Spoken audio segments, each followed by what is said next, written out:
In today's lesson, I am going to be teaching you different phrasal verbs. Now, phrasal verbs are challenging for a couple of different reasons. First, it's usually that preposition that follows the verb that can confuse people and trip them up from time to time. They're also challenging because phrasal verbs can have more than one meaning. But what I want to do, we found that the best way to teach phrasal verbs is to learn phrasal verbs related to a topic. So in today's lesson, I'm going to teach you phrasal verbs that are related to work or school. So I'm going to tell you the phrasal verb, I'll give you the meaning as well as some example sentences, and then I'll show you some video clips so that you can see how these phrasal verbs are used in context. Are you ready? The first phrasal verb that I want to talk to you about that is related to work or school is hand in. And when you hand something in, it just means that you are giving something to a person of authority. Another phrasal verb that has the same meaning is turn in. You can hand in a paper or you can turn in a paper. Or if we're talking about work, maybe you have a really important assignment that you have to do and you're going to hand in the assignment to your boss or supervisor, or you could turn it in to them as well. These reports you handed in, it's almost as if you have no business training at all. Anyone failing to turn in any homework assignment will be penalized 1 point off their final grade. I'd love to do that. Thank you so much. Except I've already turned in my report. The next phrasal verb is hand out. And when you hand something out, you are giving it to different people in a group. So for example, maybe a teacher will hand out the homework.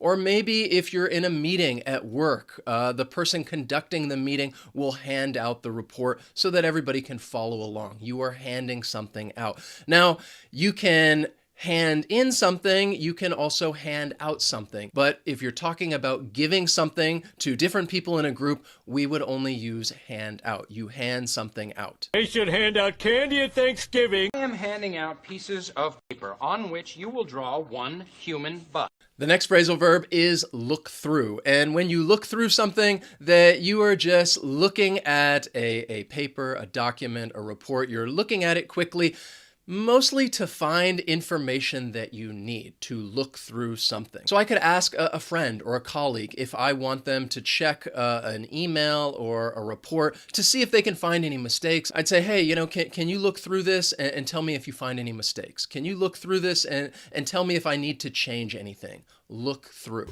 Look through the couple of volumes.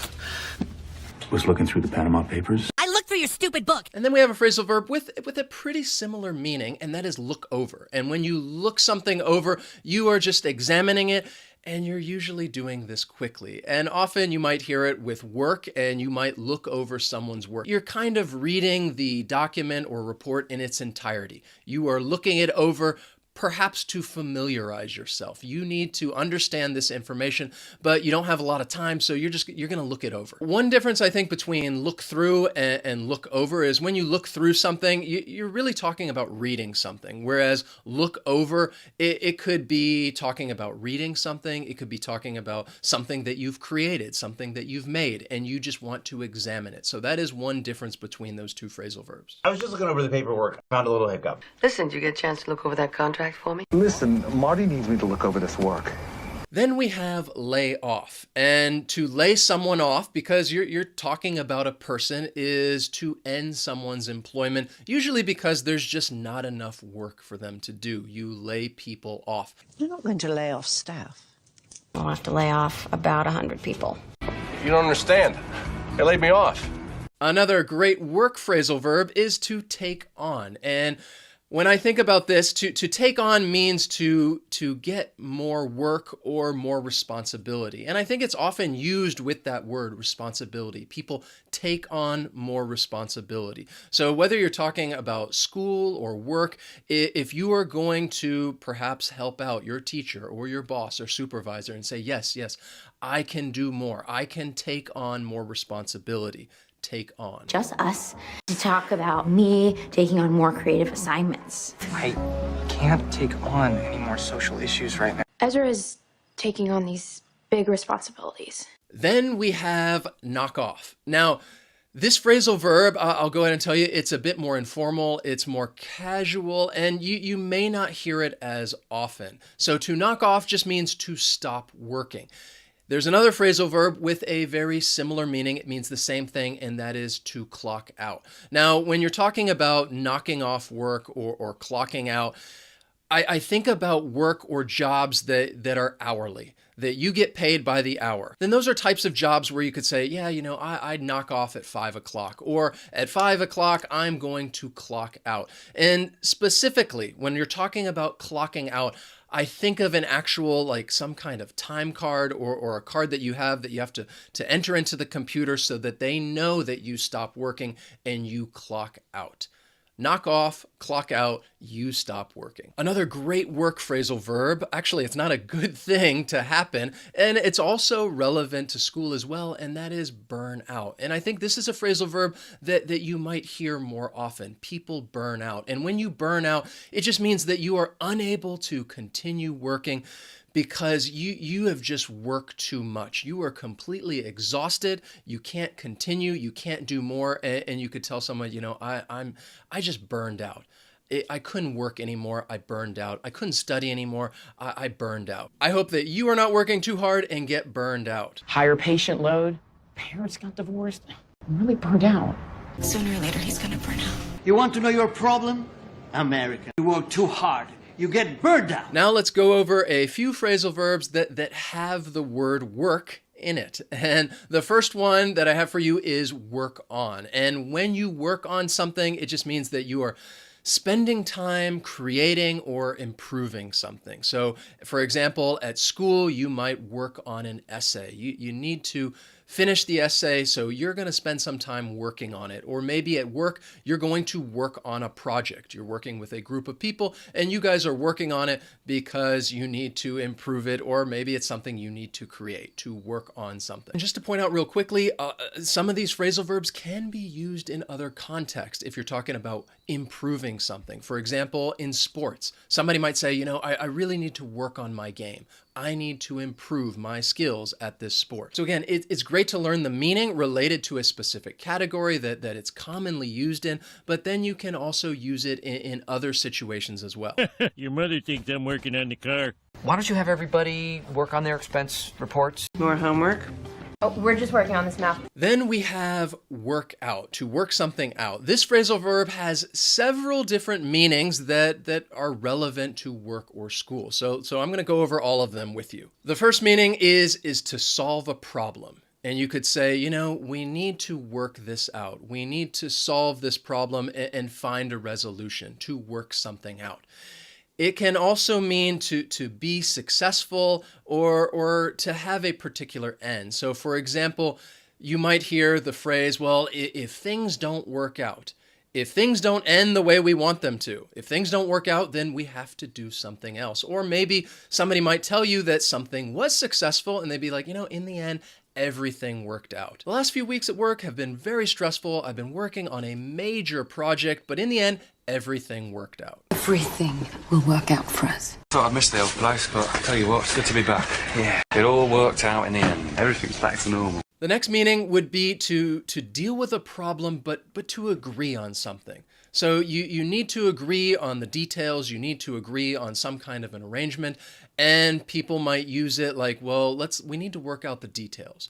Before we proceed, we really need to work out the details. Or maybe at your job, you have to work on a project, with some colleagues that maybe, they're not nice people, you're not friends with them, but you need to work out your differences in order to proceed. You need to come to some sort of agreement and solve the problem, work out your differences in order to be successful. Finally, this phrasal verb has another meaning which can be related to work, I suppose, and that just means to add up to a certain amount. So maybe as far as work goes, you're comparing two different services and you're thinking, okay, this is how much this costs, this is how much this costs, and in the end, this one works out to be more expensive. So we're going to go with the other one.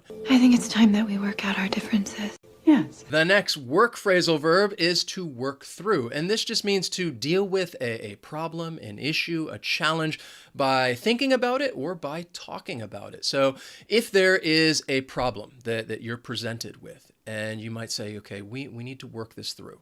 We need to work this through and think about this problem so that we can solve it. It's a little similar to work out in the sense of solving a problem and you work out your differences. You could also work through your differences, and in that case, it has the same meaning. But work through is something that you can do on your own. You can work through a problem on your own and try to solve it and work through it. We could either talk about our issues or work through our problems. You see, Bonnie helped me work through my issues.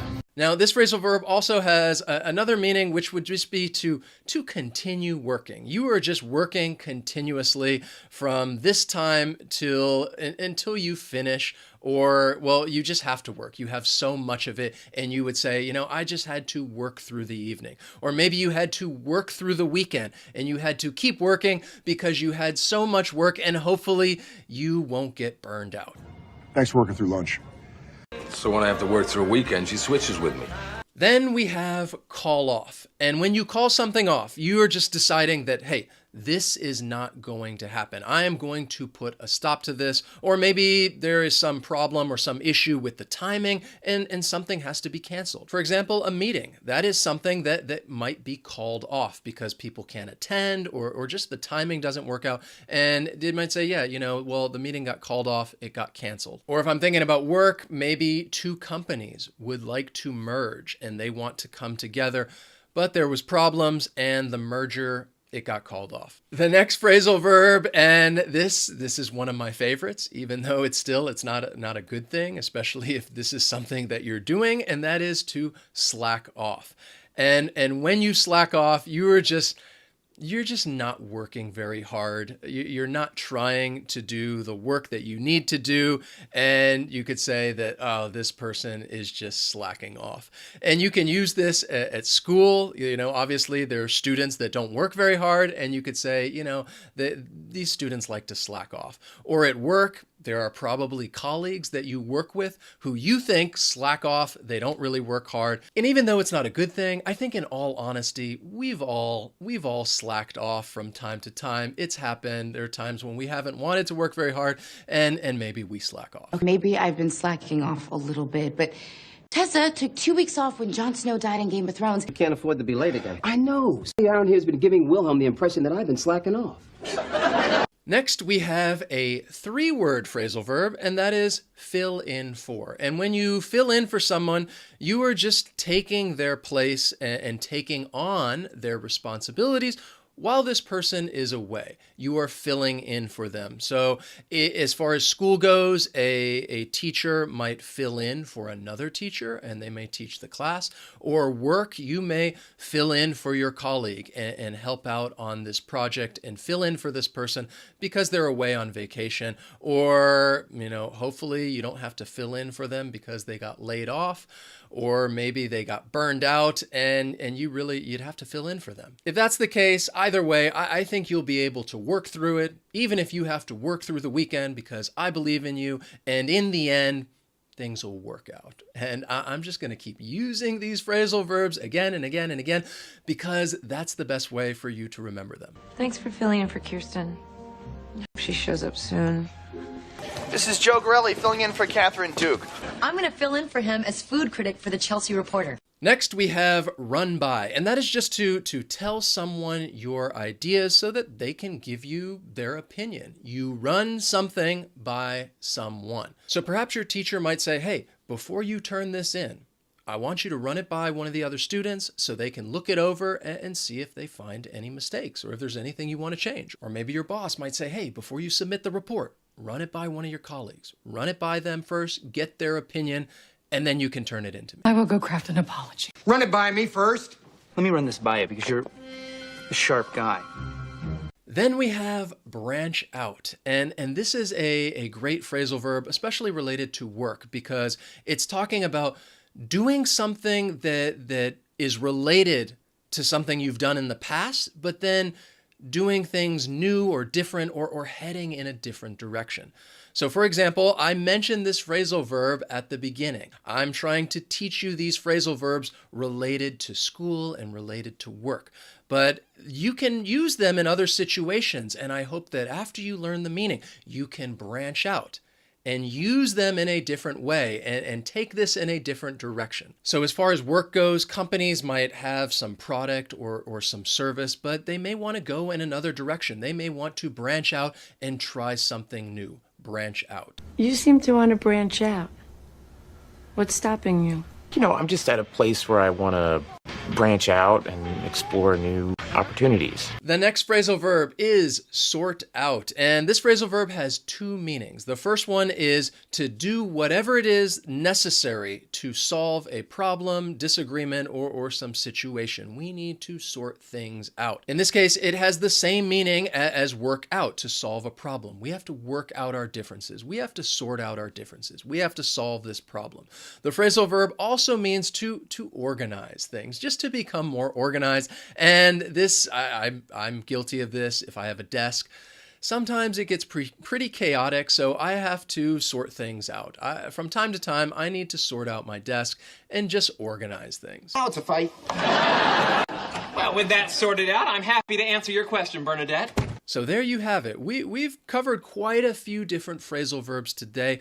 Hopefully, some of them you are already familiar with, and it was a bit of review for you, and I hope you learned some new phrasal verbs as well. That's it for today, but please feel free to look over these phrasal verbs one more time and keep reviewing them and examine them closely. And that's just going to help you work on building your vocabulary, and that was a needless emphasis, but I just want to tell you that's how common these phrasal verbs are. We use them all the time, but I don't want you to get burned out. Don't get burned out. Keep working hard, but don't get burned out. All right, I'll see you next time.